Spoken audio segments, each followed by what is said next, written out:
Apa keutamaan bersedekah? Begitu pertanyaannya. Kita jawab bersama-sama, oke? Kita jawab bersama-sama. Satu, mendapat doa malaikat. Nah ini. Ma min yaumin yusbihul ibadu fihi illa malakati yanjilani fayaqulu ahaduhuma Allahumma ati munfiqan khalafan wa yaqulul akhar Allahumma ati mumsikan talafan. Masya Allah. Ketika hamba berada di setiap pagi, nah, ada dua malaikat yang turun dan berdoa, ya Allah, berikanlah ganti pada yang gemar berinfak. Malaikat yang lain berdoa, ya Allah, berikanlah kebangkrutan bagi yang enggan bersedekah. Kita mau bangkrut? Kita mau bangkrut? Ya tidak. Mau apa? Mau berkah gitu ya. Nah, maka di sini malaikat itu ada dua malaikat yang turun ke bumi setiap pagi, ya, setiap hari. Dia berdoa, ya Allah, berikanlah ganti pada yang gemar berinfak. Tuh gitu ya.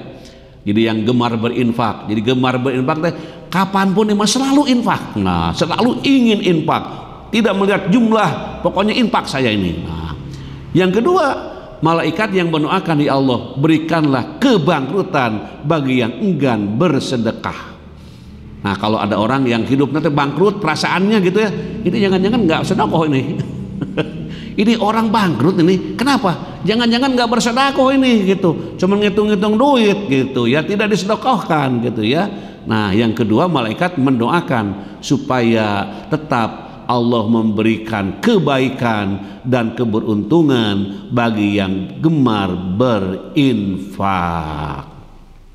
Selanjutnya hadirin, yang kedua, terdapat pintu surga khusus. Nah ini pintu surga khusus bagi orang-orang yang bersedekah.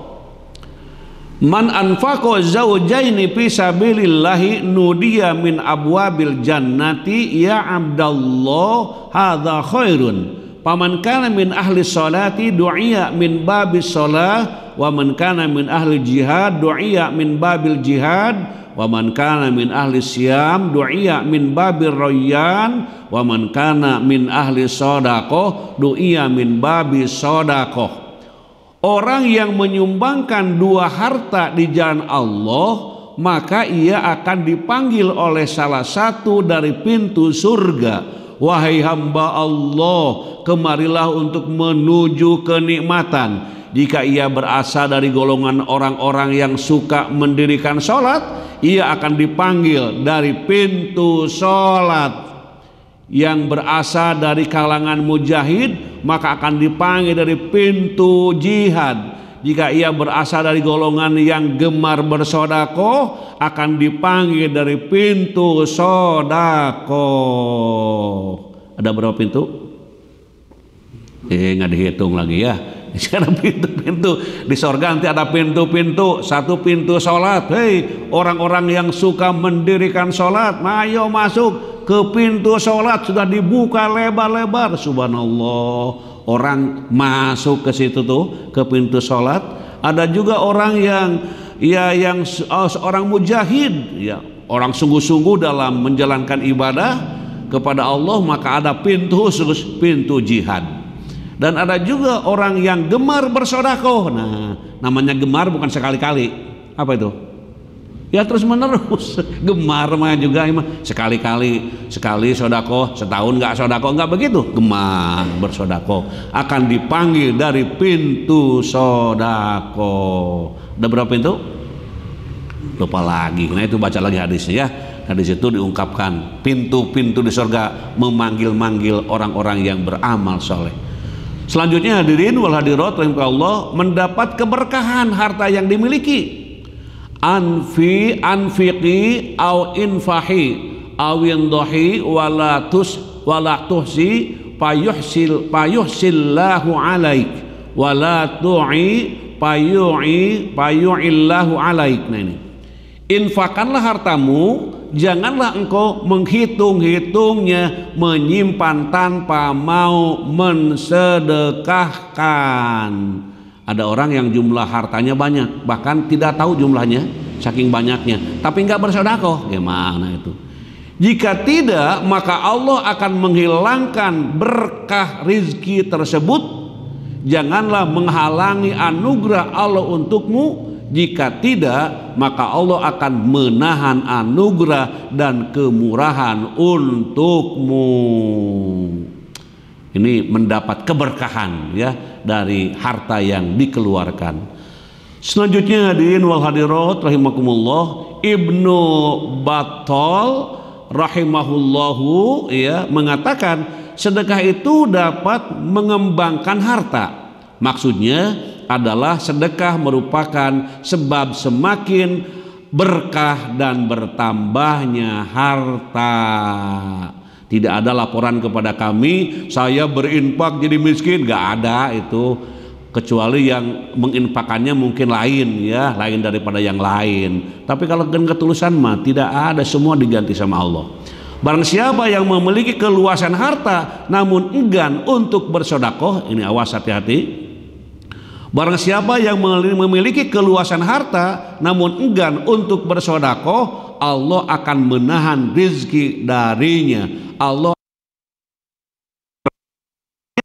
Allah pun akan menahan perkembangan hartanya. Nah, ini gara-gara tidak bersedekah, hartanya banyak tidak bersedekah. Selanjutnya hadirin wal hadirat rahimakumullah, 4 mendapatkan pahala yang besar. Tuh begitu. Ini surat An-Nisa ayat 114. La khaira fi katsirin min najwahum illa man amara bi sadaqah sadaqatin aw ma'rufin aw islahim bainan nas wa man yaf'al dzalika ibtigha'a mardatillahi fasawfa nu'tihi ajran 'azima. Tidak ada kebaikan dari banyak pembicaraan rahasia mereka kecuali pembicaraan rahasia dari orang yang menyuruh orang bersedekah atau berbuat kebaikan atau mengadakan perdamaian di antara manusia. Barang siapa berbuat demikian karena mencari keridhaan Allah, maka kelak kami akan memberinya pahala yang besar. Misalnya ada anak kita kerja ya, mulai kerja misalnya di satu perusahaan, di satu kantor, bilang anak, Pak saya bulan ini gajian nih. Nah apa kata kita? Nak, gaji pertama udah sedekahkan aja kepada yang sangat membutuhkan ya, nanti Allah ganti. Masya Allah. Nanti bulan kedua, Pak gajian bulan kedua, nak sebagiannya, sebagian kecilnya sedekahkan ya, supaya berkah hartamu. Masya Allah. Ada orang tua yang suka menganjurkan begitu ketika anaknya dapat untung. Kalau tidak ada, mari kita bertafakur, mari kita mengarahkan keluarga kita agar berkah dengan sedekah.